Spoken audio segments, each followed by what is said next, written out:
Hey everyone, Sarah here from Microscope. Got another video for you guys today. Hope you guys are all doing well. Let's see what we got here today.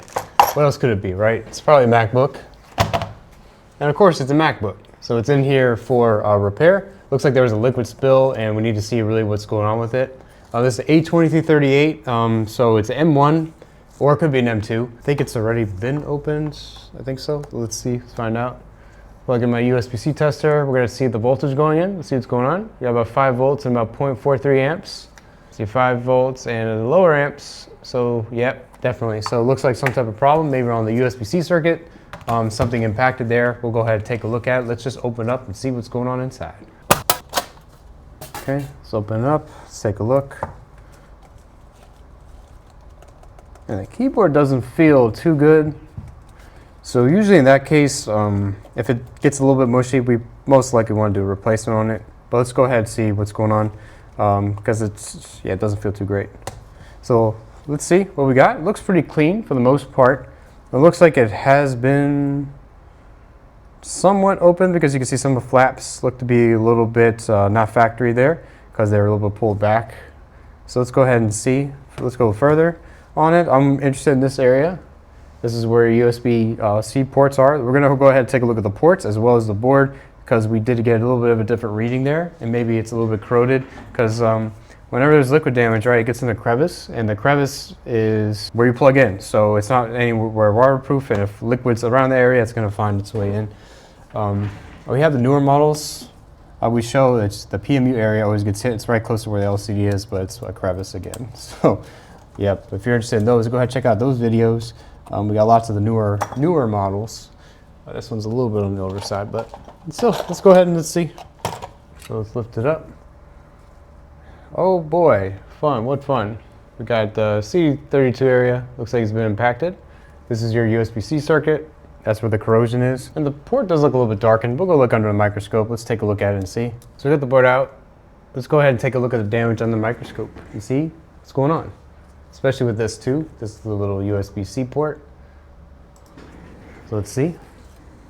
First, take a look at the USB-C port. It's a little bit dark in there. It's a little bit aggressive. Okay, it's not bad really. Just dark. Oh, actually, yeah, there's a little bit of corrosion on the side there. You can see the blue. Cool. Maybe you can just clean that up. That's not too bad. The traces look to be fine. Just has a little bit of wear. Someone was just a bit aggressive on it, so we're gonna be taking a lot of clean this anyway, so.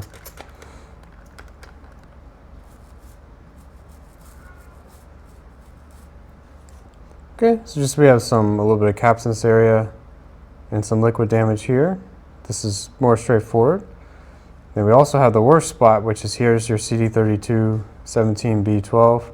These two are your USB-C ICs, and it's pretty much a bad place for it to hit because it's a circuit. When you have one port, you have one of these. If you have 2 ports, you have 2 of these because they work together.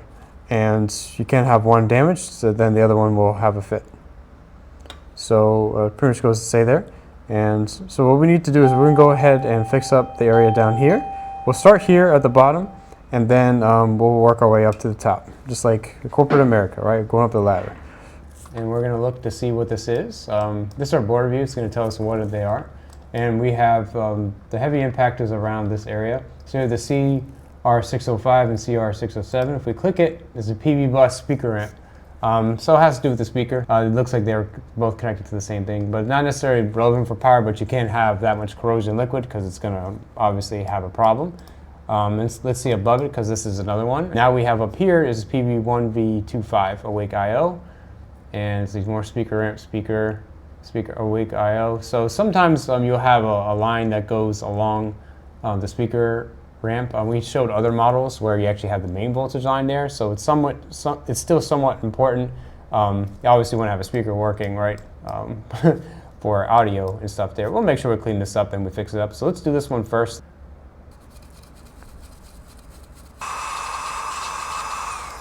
So we're going to replace the 2 here because they don't look good, and I want to fix up the pads on these 2.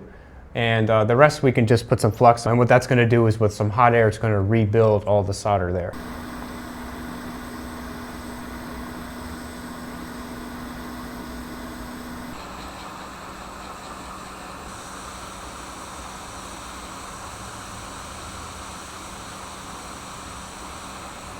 Okay, oh, and that pad doesn't look too bad. Set up this one. Okay, the pads don't look too bad, but they're still a little bit on the rusty side, and it's easy to fix this up. We can put some more flux here and just put some solder.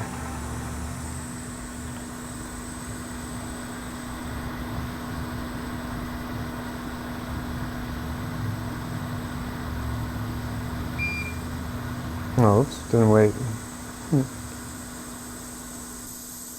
Okay, there we go. Looks fine. So it came in a pack, so. There we go. Come on, there we go.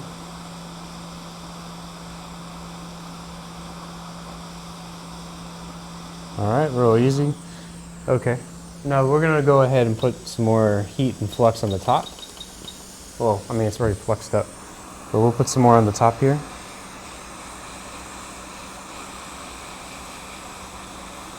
Make sure these are real in there with some more heat. There we go. There we go.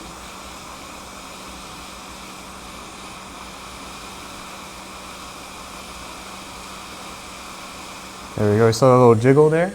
The jiggle means it's feeling happy because the solder is good. It's cleaned up under there. So that's good. So this area is taken care of. Now we got the fun part. The fun part is going to be up here.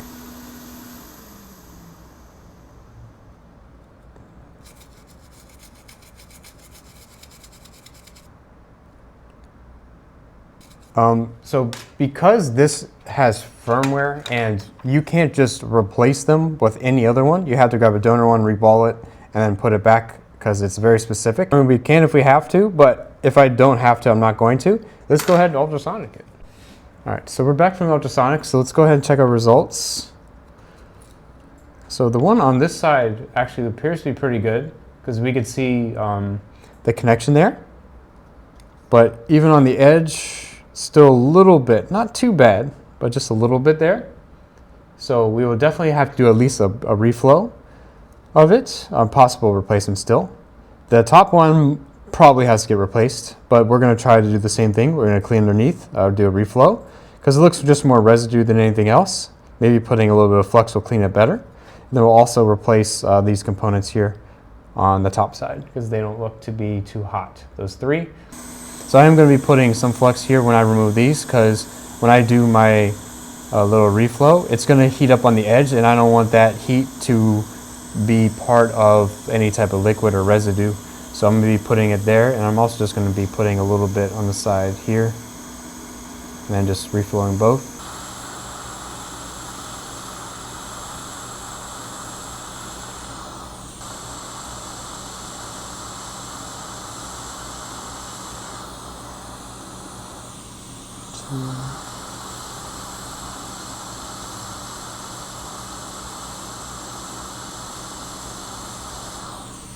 Three.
Okay, so that little nudge, just make sure it's there. We'll do the same thing up here.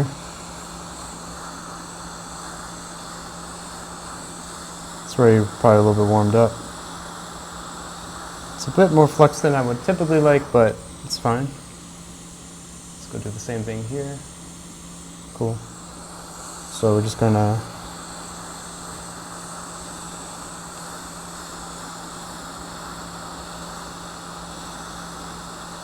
make sure all of it. There we go, looks nice.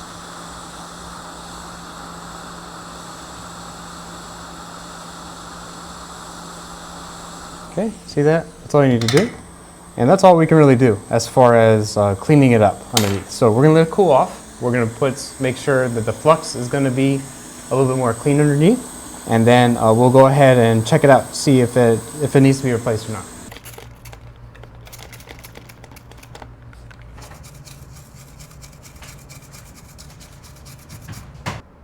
So we can see underneath looks pretty good.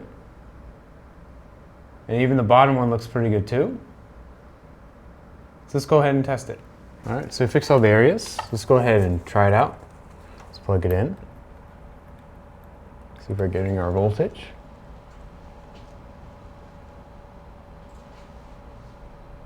There we get our 20 volts. All right, let's try the other one.